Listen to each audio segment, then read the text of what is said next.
B2B event marketing, best practices for events, why B2B events are back, and why they're harder now.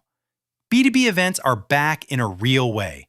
Packed trade show floors, regional field events, and executive meetups that actually move deals forward.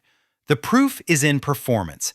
52% of B2B marketers say in-person events are their most effective channel for results, which is why we treat events like core demand gen, not a nice-to-have brand activity. At the same time, the economics have changed.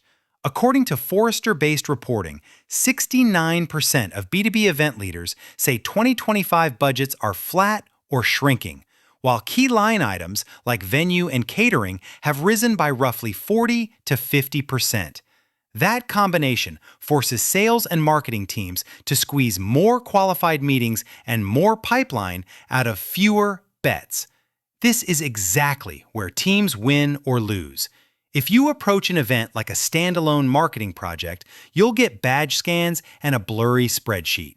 If you run it like a coordinated outbound campaign with clear targets, SDR ownership, and CRM instrumentation, you can turn a sponsorship into a predictable source of revenue. Stop treating events like branding and start treating them like pipeline. Events consume real budget. B2B companies allocate about 29% of total marketing spend to events, which makes them one of the largest line items to justify in QBRs. If your reporting can't connect that spend to meetings, opportunities, and closed-won deals, you'll eventually lose budget to channels that are easier to measure. The good news is that events still compete with and often beat digital channels when executed with discipline. One survey found 41% of marketers rank live events as a high ROI lead generation channel, meaning the ceiling is high, but only if your process is built for conversion rather than showing up. The teams that consistently win treat events as a full funnel program. They define success using pipeline targets. They pre-book meetings the same way an outbound sales agency would, and they follow up like a sales development agency, not like marketing blasting a generic "great to meet you" email.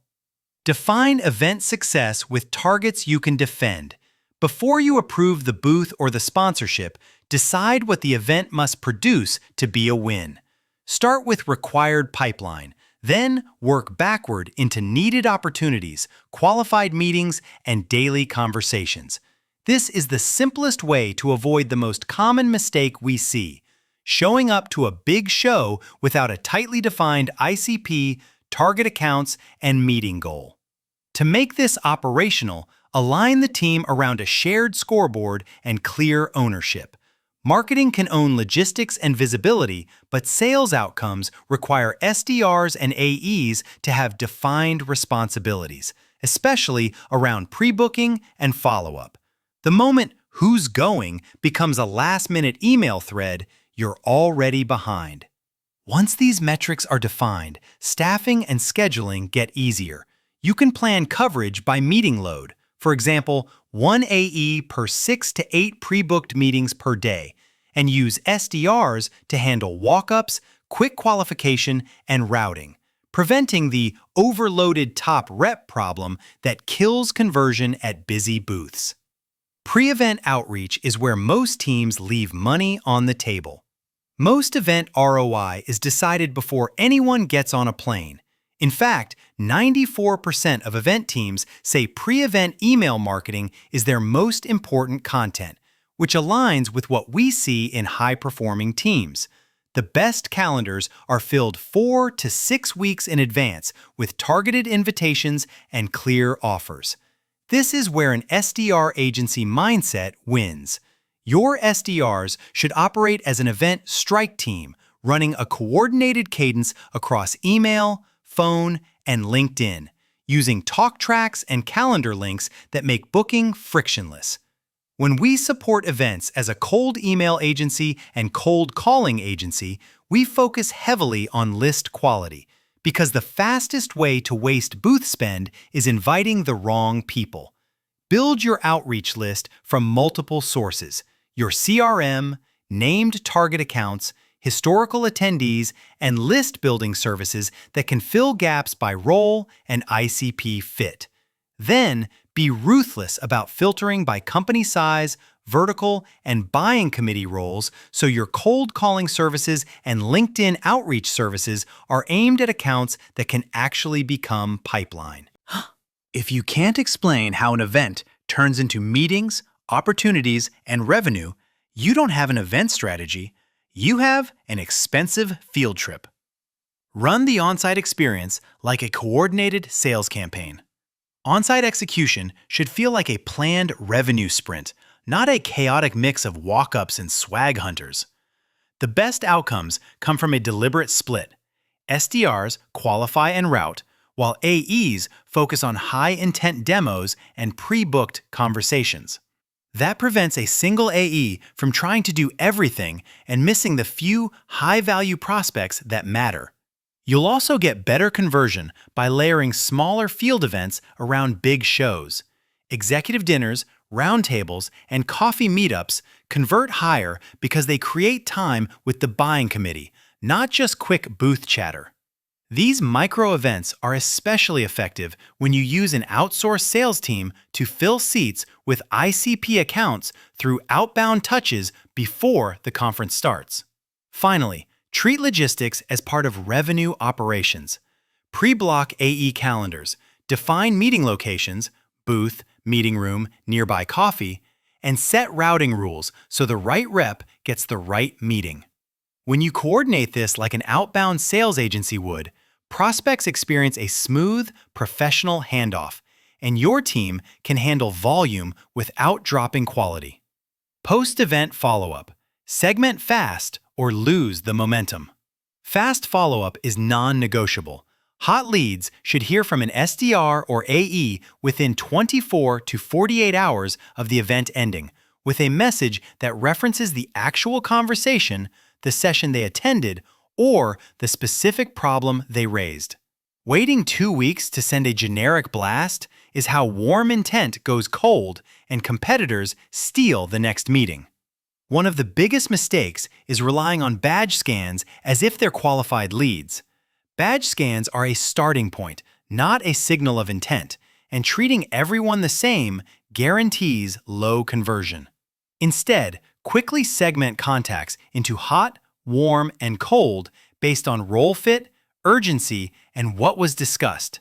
Then, route hot leads directly to AEs while SDRs run tailored cadences for the rest. This is where sales outsourcing can be a practical advantage. When internal teams are buried after travel, an outsourced sales team or SDR agency can run immediate call and email follow-up, keep dispositions clean, and ensure no high-intent prospect disappears into a spreadsheet. The goal isn't more activity. It's faster, more relevant touches that convert into meetings. Prove ROI with CRM instrumentation and make budget conversations easy. Event teams know measurement is the problem. 95% say demonstrating event ROI is a top priority. Yet, many organizations still can't pull a report that shows event-sourced opportunities and closed-won revenue with confidence. If you can't tie outcomes to the event in your CRM, leadership has every reason to question the spend. Fix this by standardizing event tracking like you would any other demand gen channel. Create a consistent event campaign structure, require fields for source event and meeting type, and make it easy for reps to log notes in the moment. RevOps should own dashboards that show the full funnel: leads, meetings, SQLs, opportunities, and revenue, so ROI isn't a debate. It also helps to align the purpose of the event with how you measure it. When 24% of organizers say their top planning priority is sales pipeline growth, the metric that matters most becomes obvious. Track the outcomes that finance and sales leadership care about.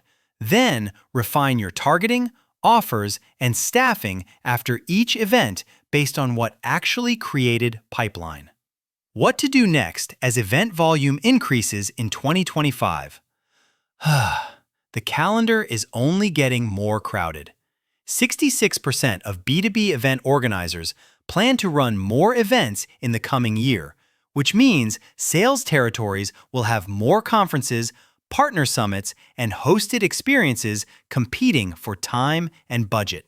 The winners won't be the teams who attend the most events. They'll be the teams who operationalize the channel. Given flat budgets and higher costs, the playbook has to tighten. Fewer spray and pray booths, more ICP focus, more pre-booked meetings, and more small field events that concentrate the buying committee. This is also where a strong B2B sales agency approach pays off because it forces consistency, list quality, messaging, multi-touch cadence execution, and measurable outcomes. At SalesHive, we've seen that events become predictable when they're supported by an outbound engine, cold calling, email, and LinkedIn before and after the show. Whether you build in-house or partner with a sales outsourcing team, the standard is the same. Run events like revenue programs, instrument the funnel in your CRM, and debrief within a week so every event makes the next one more profitable.